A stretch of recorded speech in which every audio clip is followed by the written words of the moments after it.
Push it in. What are we at? Logan's going hard. I'm all in. He's all in. All in. This is a big money hand. This is, we're not goofing around, but man. this is for all the tea in China. All the tea in China. That's it.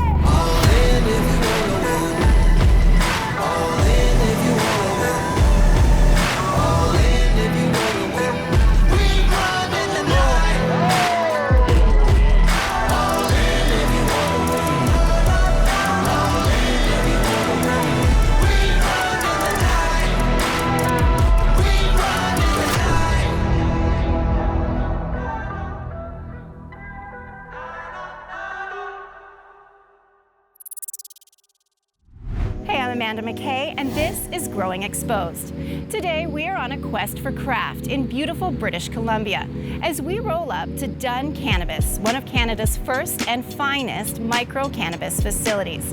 Now, owner Logan went all in when he quit professional poker to build this pristine cultivation facility dedicated to growing only the highest quality cannabis and nothing less. But before you place your bets, let's see what else the dealer has in store for us on this edition of Growing Exposed. First, we lay our cards on the table and go all in on craft cannabis. It's literally the Dom Perignon of the cannabis space. Yeah. Then we meet head grower Dave, who turns up the heat with his knowledge of growing the fire. It keeps them clean, keeps them green, and that's what we're here to do, right? After that, David Robinson gives us the facts on craft in Teachings of the Garden Sage. We have scientific evidence that plants develop psychic connections with their caretakers. Then it's time to trim for the win as we take you behind the scenes at Twister HQ. It's crazy. Like when I started here 4 years ago, I think we maybe had 20 employees. Now we're over 100. Yeah. And finally, we head back to the grow as Justin lends a helping hand, turning things upside down with an unbelievable test. Things might just get a little sticky on this edition of Growing Exposed. Whoa! That's the Bebida. That's the Bovita pack. That's the only thing we lost. We'll get rid of that. Okay, without further ado, let's join the guys at the poker table to find out what it takes to go all in on craft cannabis.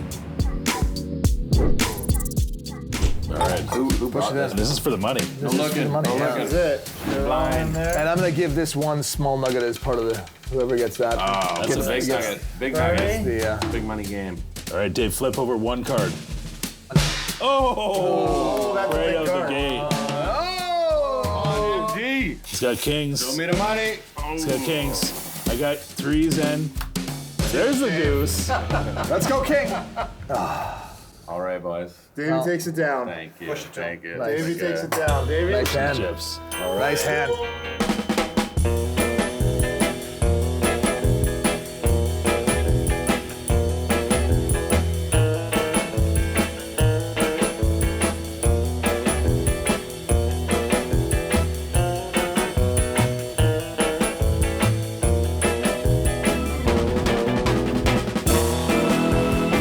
It's funny that the cannabis industry and actually poker, I know the two worlds kind of mold a lot. And you were an ex-professional gambler, specifically a poker player. Right. Why did you transition from playing poker to cannabis? I think my big move was looking for a little bit more certainty and putting my energy into something that's positive and something that I felt was an opportunity.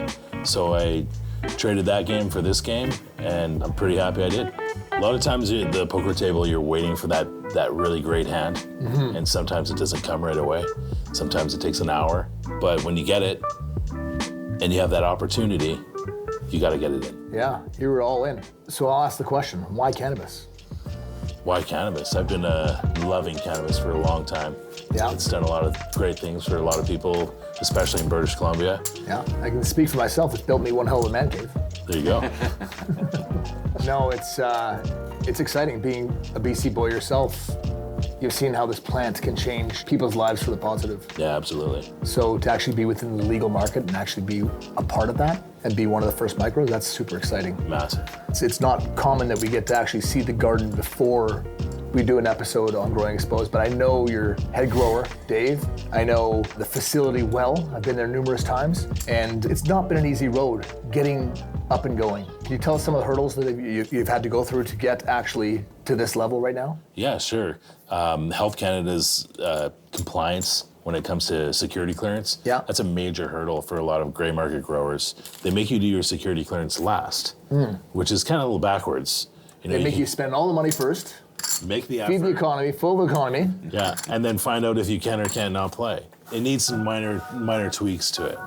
I think that you can actually grow way better cannabis if you are compliant. Beneficial bugs, for instance. This is an opportunity to have really amazing quality cannabis with no pesticides. So 100%. We've made that change, and now that we've made it, we realize, wow, why hadn't we made that change a long time ago? So the Health Canada system is actually really positive in a lot of ways. With you stepping into the legal market, how's that been? You have way less having to look over your shoulder. If there's a problem, you can call the cops. How good does that feel? Oh, it feels great. I mean, it makes you sleep wonderful at night. You can walk into the bank and tell them exactly what you're doing. Yeah. You know, that's a great feeling. There's no question about that. All of the legacy growers have this opportunity to get involved in this new space and show them their magic, show them what they've been so proud of doing for so long. So if you were to give a suggestion to a legacy grower, what would it be? Make the change, make the effort. It's absolutely worth it. How long have you been in the industry, Dave? About 12 years, bud. 12 years. And 12 everybody's years. looking for that BC fire all the way across Canada. That's what it comes down to, that BC fire. Yeah, so there's a lot of pride, and it's so nice to see you spearheading the craft component. It's not large commercial LP, this is craft. Right.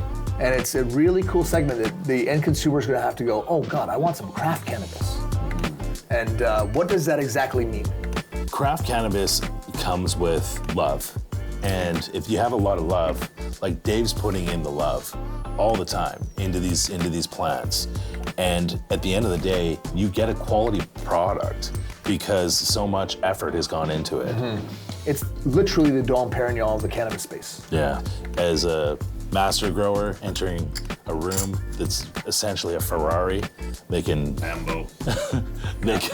they can adjust everything with the flick of a switch. Yeah, you haven't cut any corners. No corners cut here. So us exposing your garden hopefully shows others that I'm Logan Dunn, I've succeeded, we're legal, we're here to stay, and we're growing extremely high quality fire. And you can do this too. And you can do this too. And that's so important. I'm super excited for you guys to be able to come in, meet my amazing staff. I couldn't do it without them. They're great people, and see what we got going on. I'm super excited to see it tomorrow.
Now it's time to head to the facility, as this story starts at the root of the plant with Dave in the propagation room.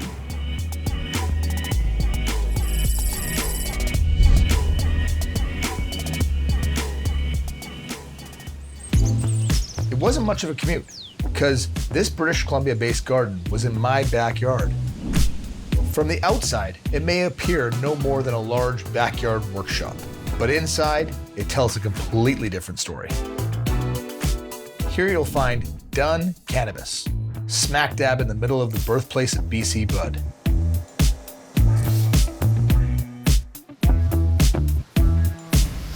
I'm here with Dave at Dunn Cannabis. And interestingly enough, we've been doing a lot of gardens, but this is the first micro. And it's not often you get called micro as a man, and that's a good feeling.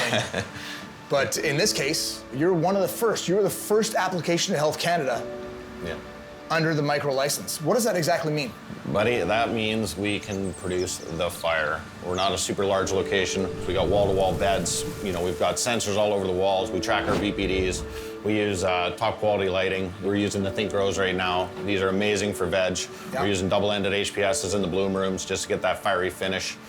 You know, for a smaller facility, we can produce some pretty awesome cannabis. And our numbers are pretty impressive too.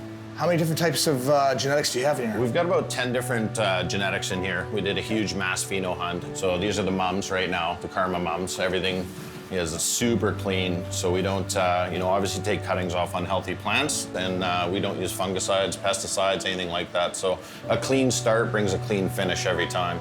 This really is what sets a standard between licensed producer regular and licensed producer micro. Much smaller scale. Really small scale. Compared to acres and acres of cannabis? Acres and acres, yeah. And here I think we're limited to 2,400 square feet of canopy space, right? So that's pretty small. We're around 90 lights. Every day we have FaceTime in with these plants. It's amazing how much care and attention goes into actually being able to produce high quality cannabis. You know, if you're looking for the Budweiser of cannabis, this isn't it. This isn't it. Everybody's a connoisseur now, right? It's not about just smoking the cheapest weed anymore. People, they wanna find that quality, right? The quality, and this is where you find it right here. Each time we do something a little bit different with the room, you know, whether it's super cropping, whether we're tying them down, a little bit of LST, a little bit of both of them. Yeah. You know, we like to test out each strain, you know, in multiple different ways of growing to produce the best finish. 100%, and every strain needs a different type of treatment. Yeah. Every single thing about this garden has been engineered to best suit the plant. Throughout the rooms, we have sensors all over the place.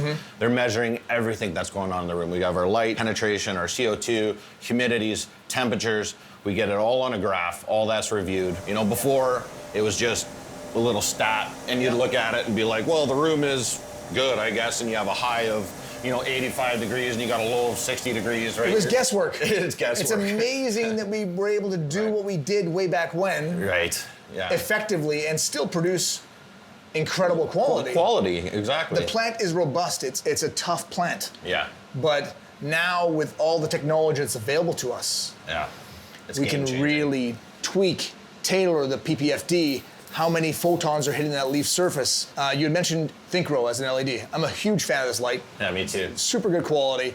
But one of the features I really like is on every one of the ThinkRows, they have independent ballasts. And that affords you as the grower the ability to, well, this light bar went out. There's a couple of LEDs that are dead. You can take that back for warranty, but you're not down. Exactly. We can still run plants over here. We're not losing our entire light here, which is essential. Pretty cool, right? Yeah, super cool. It's a nice feature that they've thought of. Really nice. The ability to just click in like that and boom, back in to business. Yeah, back to growing. So let's take a look at your cuttings. For sure, yeah. Why don't you pass one of the trays down over here? All right. Perfect. So when we take our cuttings, a lot of people take like a smaller or a straggly cut. We like to take larger cuts, and we like them to be super rooted by the time, right? Like have a look at that, right? Nice root base. This affords you a fast root strike, super fast transplant. Absolutely, and we got multiple nodes here. So what we're gonna do is we'll end up starting that in one of these smaller half-gallon pots, right? And that's just gonna super root into that. Within the first week, we can do our first top, right? And then we get multiple heads coming out. Within the second week, we top it again, right? So by the time that they get into the veg room, we've already got like a little mini monster that's ready to rock, right? So we'll transplant it from there into the larger pots. You know, and something like this is a plant that we'd like to kick. We've got multiple heads, multiple branches. After this round of mums gets cut down, then these plants will get restarted. Basically go through another generation. Go through another cycle, right? So it keeps them clean, keeps them green, and that's what we're here to do, right? Perfect. So we go from moms to cuttings to pre-veg. Yep. And then we're off to the vegetative room. And then we're off to the veg room. Let's go check that out. Let's go do it.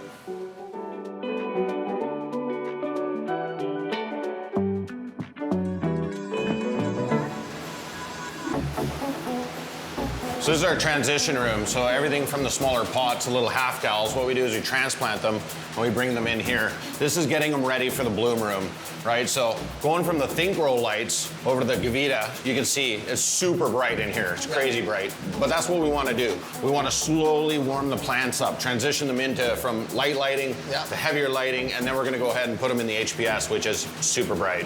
What's that little animal behind you? This right here is the TrolLmaster sensor. So it's an all-in-one sensor. What it's doing right now is it's reading the PAR lighting from the room. It's measuring the humidities, the temperatures, and all of that can be adjusted on the main screen over there. So rather than going to multiple points in your room, what's the AC at? What's the humidity at? We can go to this one screen and it basically has all of our information right there. And that's very important. Everything all dialed in so your plants can hit their maximum peak performance. You got it. I want to see more. Let's go check out your let's go check out the bloom. Come on. Let's do it.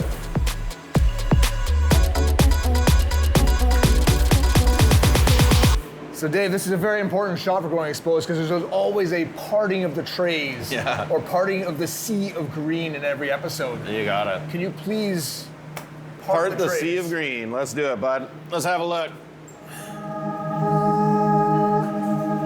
So interesting to note, these guys are about 2 weeks into flower. Yep, 2 weeks into flower. And they're a little droopy because they're just going to bed right now. Yeah, they're just getting ready to go to sleep here. On this round, what we've done is a little bit of LST. So what we've done is we take the plant midway and we take the top and we tie it down, right?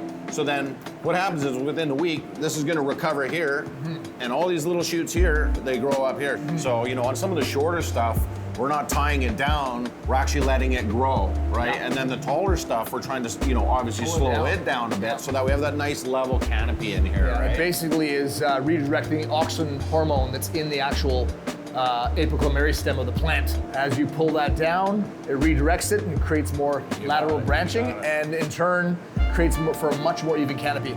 And as a cannabis enthusiast, when you see a crop that has a 2 to 4 inch variance in overall canopy, that means you've worked your ass off to achieve that. And you guys have achieved that, and that's what sets up for a really strong flower. And these are all the things that go into making premium craft cannabis. Absolutely, you know it, bud. Yeah, you guys are really putting the time and energy in. And for those that don't know, LST stands for low stress training, and you're actually seeing you're pulling down the plant, which I really like. Yeah, I love it. Tell us a little about this room. This room, like I say, everything is custom built in here. So all of our lights are adjustable. We can raise them higher, lower. If we want a greater spectrum, we can raise them up. If we want more intensity, we can lower them down.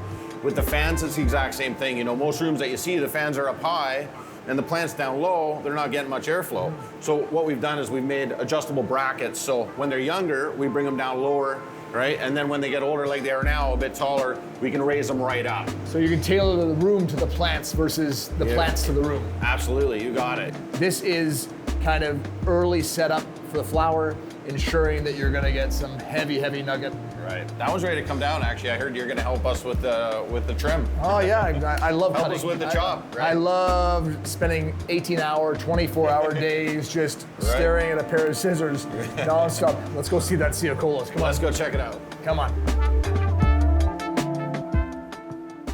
Now this is about an hour away from our headquarters. It's beautiful up here. Yeah, this is Pacific Northwest. This is what it's all about. This is why we are where we are. We can live anywhere in the world. We can choose to live anywhere we want. We love living here. I agree. First kayaks ever in this lake, probably ever. I would hazard a guess and say first human beings on this lake. I mean, this is a glacial-fed lake. We're up here to demonstrate how beautiful and how clean our water is and the environment that we have and care and protect. Every little bit of Green Planet nutrients encompasses this. The purest, cleanest water, the highest quality source nutrients. We care very much about ensuring that your plants get the best nutrition possible. All the water that we get comes from lakes and glaciers like this. One major advantage we have over every other nutrient manufacturer globally. I think green plants can have a major role in the future of the industry. We're innovators, we create new products every day, and we'll be at the forefront of the movement. We're quality focused, we're result based. We have to make sure that the end user has a positive experience every single time you use a green plant product.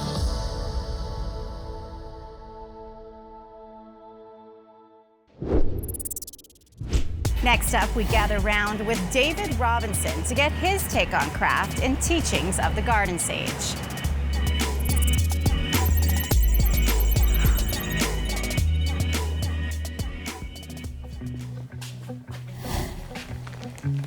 Craft defined is to make something skillfully with the hands.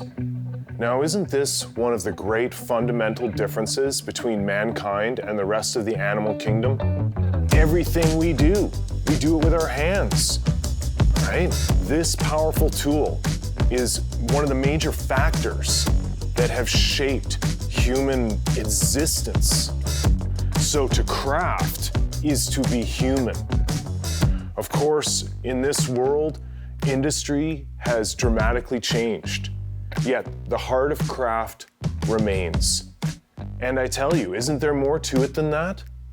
It's really the spirit in which a thing is done, because you find embedded within craft a spirit of loving, nurturing, caring quality, which affects that end product that is going to the end user.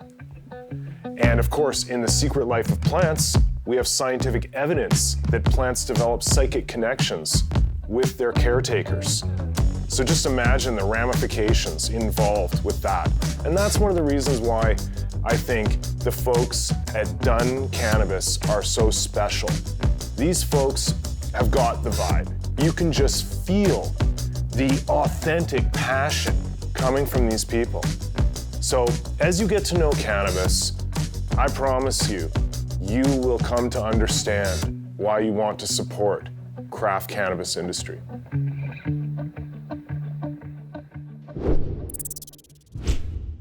Now we move from handmade to machine as we travel to Twister headquarters to feature a product that changed the game forever.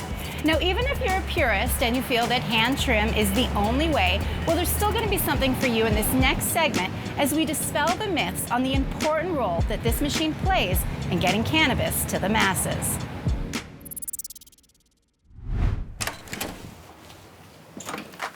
So this is Kierton. A lot of growers in BC were very reliant for many, many years on their trimming machines to produce BC bud. But now, Kierton's scaled up and they've made some beautiful machines for large-scale production of cannabis. Let's go check out what the Twister trimmer team looks like. Hey Brent, good to meet you. You too. Awesome, you're one of the engineers here at Kierton. Yep, been here for about 4 years. Cool, and how much has legalization changed the industry? In Canada, it's huge. It's gone from people kind of wanting smaller machines to people wanting giant machines. So it definitely changed our mindset and the way we design things. And you've been at the forefront of that, obviously. Every step of the way. Awesome, let's go check them out. Awesome, let's go. Cool.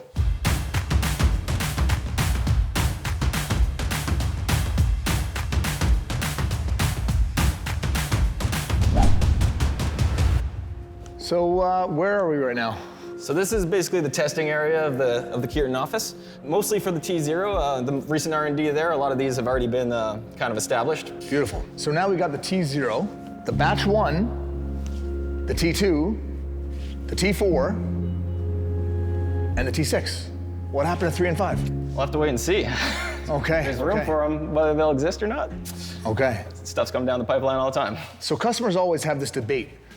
Dry trim versus wet trim, hand trim versus machine trim. What are the stats on that? So really, it's mostly preference and how you plan on harvesting.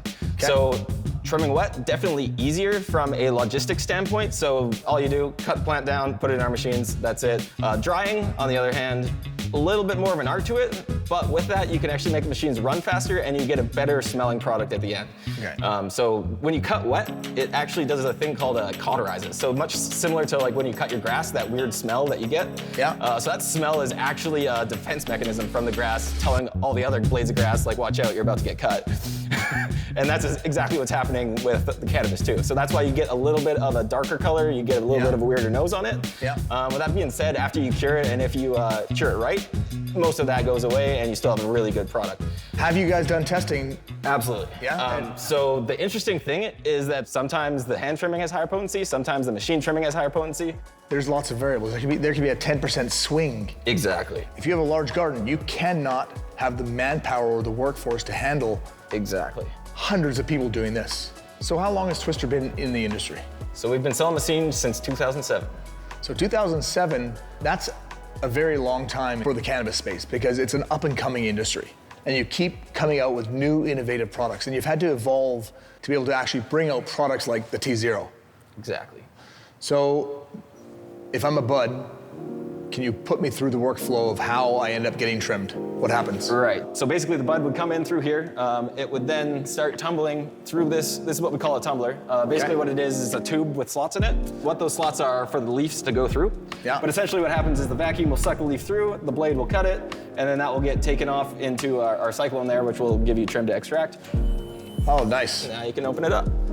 So basically the way this works, there's two halves to it essentially. Yeah. Narrow is 3/16 of an inch wide. This one is a 1/4 inch slot, so this is our standard. Do you find the wider the slot, the more flower you lose? For dry, yes. So like in general, like dry trimming, we would not suggest that. So what temperature do you recommend doing your trimming at? When I train, I will say as cold as your employees are willing to sit in. So Okay. like in a perfect ideal world, the bud would be coming in at like 1 degree and leaving at half a degree, like not frozen. Obviously the second you freeze it, that's really bad. Yeah. That's a perfect world situation. That's not real. Obviously that's not gonna happen. In general, we suggest around 15 degrees Celsius. Okay, so the warmer it is, obviously, the trichome itself just melts. Yeah, it's like, it turns into more like a syrupy goo rather than like Yeah. a sand. Yeah. One of the things I'm fascinated by is the AI component. I like the fact that you guys are looking at AI as a viable option to be able to identify one nugget out of thousands that might have mold on it. Exactly. So like a lot of people are against AI because it's taking away jobs, but in this scenario, this is literally preventing somebody from smoking moldy weed. Like, And that's really cool that you guys are thinking that far down the road. hopefully soon we'll have something to show. Super exciting. And you heard it here first on Growing Exposed. There you go. All right, let's go check out this bad boy behind us. What is that? All right, so let's start over at the cyclone. Basically, the trim will come out through the machine. It will start cycling around the cyclone, and then it will get dropped out onto this conveyor. There is a little bit of keef and stuff that will get through, but very little. So yeah, let's pop that open there. Crazy looking. So that's the actual cyclone in there. that's the actual cyclone. This little disc is the magic maker. It kind of breaks a vortex. So basically what's going on is you have spinning going like this. And what this does is it stops air from trying to get pushed back. So then you just end up with product spinning at the end over and over and over again. And then obviously vortex, keef, Keef goes down trim, through there. drops onto a bucket. Bucket, Pre-roll. whatever you want. And those are obviously three-phase crazy motors. Look at, I mean, Yeah, you need a 80 amp, 3-phase, 480 volt service. yeah. So basically a small town of power. It's not that bad, but yeah, it's not a toy. It's not a toy. There actually was one customer. I think they got the problem solved, but for the first little bit, they actually had to turn off some of their lights to be able to run this thing. Seriously, yeah. So now batch one. So, as we're looking in here, what you can see from the top is this is what we call a tensioning mechanism. This is the tumbler, obviously, similar to many other machines. And this is a brush. So, if you look through the bottom, there's basically a plastic sheet that comes all the way around, and that's really what does all the cutting. And then as that's going around, the buds are also bouncing on each other, and that's helping with the trim because you have really flaky leaves when you're at that dry level. It's a very disco-looking machine, and the fit and finish is gorgeous on this unit. I mean, how much maintenance is involved in this machine? Pretty much nothing. Probably need to replace the saddle every once in a while, but honestly, if you keep everything clean, it'll last a long time. So this batch one is the only one that kind of runs its own rules. Some people don't want to have a crew of 5 people or however many people you need to trim. This one, you only need 1. Fill it up, walk away. They can do other stuff while this is trimming, and then they just come back and put it in a bin, and you're done. Amazing. Let's go check out the T2 now. Awesome. So moving up the line, we have this machine here. This is the first machine we ever built, so 14 years ago, this is what we started selling. When it first came to market, It came exactly like this to one of our retail stores called Pacific Northwest Garden Supply. The owner of the company came and said, hey, what do you think? And I said, you know, I don't see somebody spending that amount of money. There were other trimmers on the market at the time that were, you know, substantially less expensive. It's so beautifully made, but I just don't see people buying them. I was just blown away, and then all of a sudden it started gaining momentum and market share, and I'm like, wow, people are willing to spend that money, and there is that much profit to be made in cannabis. Exactly. Let's take a look at one of my favorite machines. This is the T4. Yeah, so this here is by far our most popular machine. As you can see, it's also gone through a few upgrades and iterations. First thing that we did was this trim saver. How much of the trim are you saving? I believe we've done some testing and it's around 97%. Okay. You will get a little bit of keef through the end. So like when you think of how these machines literally work, it's the probability of a leaf going through the hole and getting cut. Yeah. So like as these are tumbling around, it's all just a chance that it's gonna hit it. So if you think about putting a card through a bike spoke, if it's going really slow, you can fit that card through quite far before it kind of flaps. Yeah. But the faster you go, it eventually gets to the point where you're kind of just doing this. Yes. And we've actually engineered the speed range of these blades to be able to basically not go to the point where you're not doing anything, but then you can slow it down to the point where you get larger chunks. Makes total sense. There's never been a time where cannabis legalization meets engineering and the funds and the technology and everything's kind of meeting, right? Like this, yeah. The industry is still in its infancy. It's crazy. Like when I started here 4 years ago, I think we maybe had 20 employees. Now we're over 100. Yeah, like that.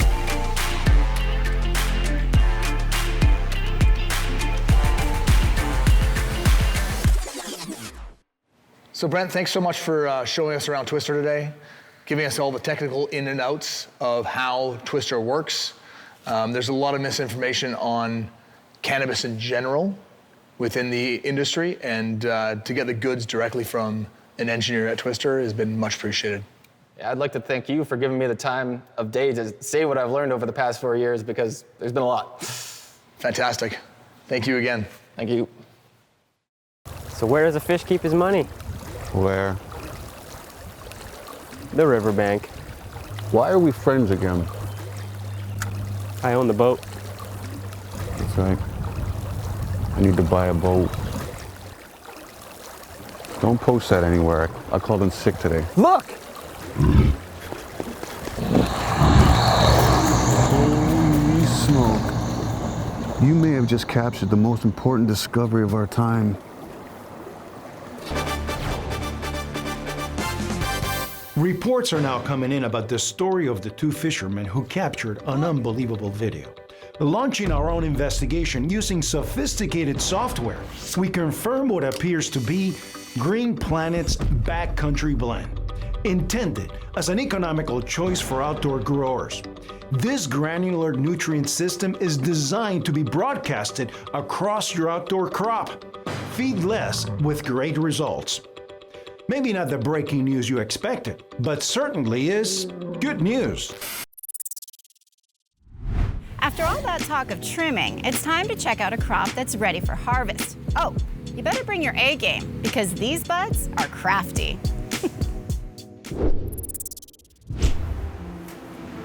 It's so frost covered. Oh, yeah. The trichome production on this is just absolutely insane. You know, and you get that deep cookie's nose, right? The terpenes are all there. And what the camera's not showing is the overall density. This is hard nugget. This is gonna dry damn near this size. Yeah, absolutely. Yeah, Like it's gonna shrink down a bit, but definitely nice and hard. And funnily enough, like, I've only been touching these plants for a little bit, but this is a good indicator of how much resin there is in here. Yeah, my gloves super stiff. my gloves, I can hardly even open them because they're just so resin covered. This is the Karma. We're super excited about this pheno here. And like I said, you know, we did that massive pheno hunt, and the Island Pink Head was a nice heavy hitter, and everybody loved it, right? So we stepped it up with the Screw Head, and the Screw Head was just super strong in the couch, great product. This is the next one to hit the market, and we're super excited because I think this one goes above and beyond Have you all tried the this? other ones. I have tried this. It's super great. And what kind of effect does this give you? This is super euphoric, relaxed. It's not too overwhelming. Yeah. But it'll definitely give you a kick like a mule. Yeah. It's really important to note, plants that are cerebral, sativa dominant is going to give you that more euphoria experience. Uplifting as well. So what I was talking about us running our string lines parallel like this, we've separated the rows, right? The plants aren't actually growing and touching each other and living on each other. We've got them nicely spaced out. Now on the individual string line, we've taken the plant and we've literally spread it like this, right? Now with our fans, you can feel it. We get airflow all the way through all the pockets in here. And this is super, super crucial. Yeah, I think it's really important to know. You hit on a really good point. One plant to another plant, that really puts you in a position of potential fungus. Or powdery mildew. And this is why the end consumer is gonna maybe pay a little bit more for a premium craft product. This is super labor intensive. You have not cut any corners. Look for the craft market, ask for it at the dispensary, say, I would like a craft grown product. You can find, big mass producers like huge footballs for nugs, right? But the terpene profile isn't there. Or the trichome production is just, it's minimal, right? Finding that perfect balance, THC, CBD, all that comes into play, right? Yeah, I love it. I mean, a lot of large producers are interested in throughput, getting it onto the shelf as fast as possible. Curing is not even in their repertoire. We run about a 18 to 21 day dry, right? So we throttle up and down on the temperatures and the humidities. We don't want to flash dry it. A lot of people, they bring it down, they want it on the shelf right away, like you just said, right? So you end up with this dry, uncured product, right? And then it just busts apart and falls apart by the time the consumer gets it. Listen, a lot of large cannabis companies are interested in being profitable in the next quarter. Right? I can tell you guys aren't focused on profitability. You're focused on quality, product first. Perfection. Absolutely. Yeah, don't mess around with mids here. Nothing but the quads, bud. That's beautiful. What's next? Let's take down some plants. Let's take down some plants, yeah, absolutely. Perfect, let's get to work. Cool. It's a very exciting time for any grower. It's takedown. Absolutely. Super labor intensive, but exciting time. Well, this one actually isn't too bad. Like I said, we have our green tie wire just holding everything up. So typically just go through, I'll loosen everything down, get rid of all the green tie wire that's holding it up, right? Yeah. This one here is one I want you to actually take. I'm gonna chop it down and hand it to you now. Yeah. Feel that? That's got some weight to it. That's got some nice weight, huh? There ain't nothing micro about that, Dave. I mean, it's a micro LP, but that is really, really pretty nugget. The aroma, you can smell it. Right on chop, it just aromates the whole room. Beautiful. So now, where does it go? From here, what I do is I pass it off to Chelsea, AKA Captain Awesome, and then that's where she comes in. The rest is up to her. Okay, we keep it upside down. We try not to abuse it too much, and take away this lovely plant, Chelsea. Yeah, so pretty much I grabbed this off Dave after he's chopped it and made it all pretty. I go weigh it, then I write it down, hang it all up, all nicely spaced on the racks, and have to document every single plant before it goes in the weighing room so we can see what the wet weight is. Once it's dry, we do the dry weight, and then once trimmed, trim weight, so it's weighed multiple times along the process. These are all processes that need to be implemented being a licensed producer. Yeah. Fantastic. I noticed you're wearing the Lennox. Yes. By Method 7. They were given to you by Method 7 because you needed prescriptions. Yeah, so my problem is coming in these rooms, I want to be able to see what I'm doing, see my plants, see anything small that's going on. If I take my glasses off, I can't really see that well. So with these, I can actually have the shade, have the prescription, and see what I'm looking at without being blinded and not affecting my eyesight at all. So it's Very great. cool. So now we have the option of actually using and getting prescription glasses custom tailored to the grower. Yeah. Super cool feature. Yeah. Let's go take this lovely girl to the weighing room then. Sounds good.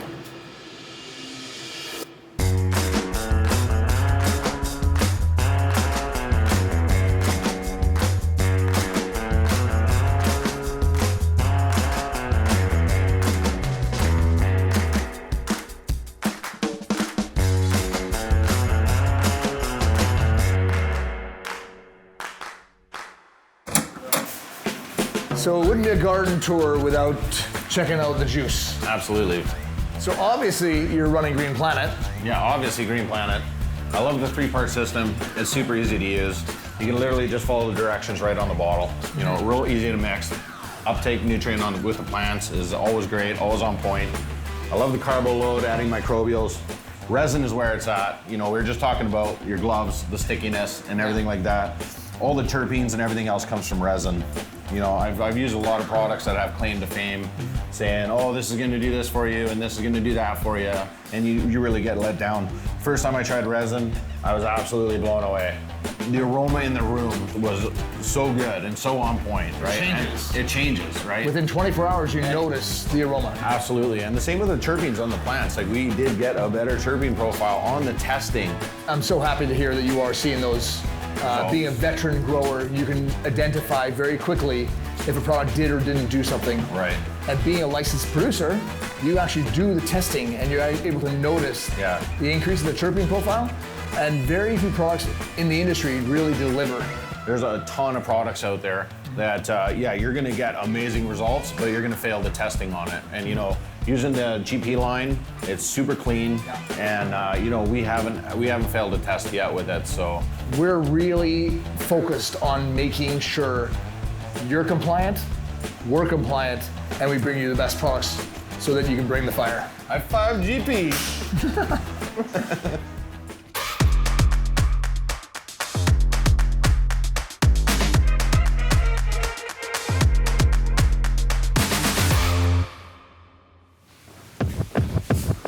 So, Logan.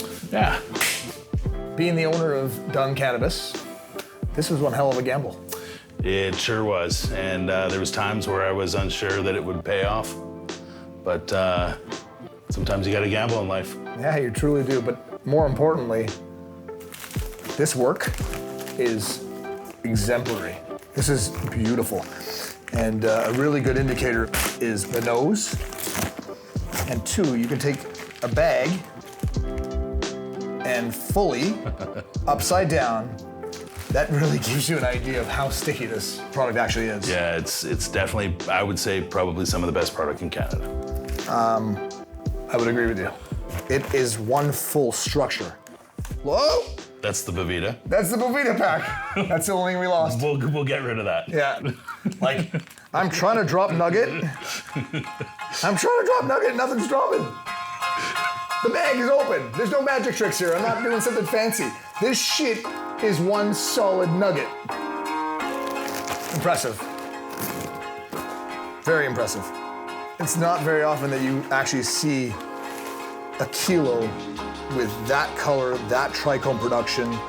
It's literally rainbow. There's purples. There's such beautiful hues in this nugget. Yeah, I mean, it's artwork, really. It really is. Yeah. It's art. Your team and your company has really done their best to bring fire to the market. And Dunn Cannabis should be very proud because this is beautiful looking nugget. Yeah, can't do it without the guys in the back there. You know, they're truly integral. I really appreciate you opening the doors. Always open for you guys. Introducing us to Dave and Chelsea and your whole team. They're great. The final product looks amazing, and excited to see it on the dispensary shelves very soon. I am as well.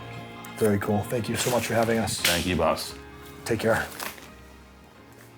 Well, there you go. Proof that size doesn't matter when you know what you're doing. That's all we have time for today, but as always, you can check out past episodes of the show at growingexposed.com, and we love to connect on social media. I'm Amanda McKay. This grow has been exposed.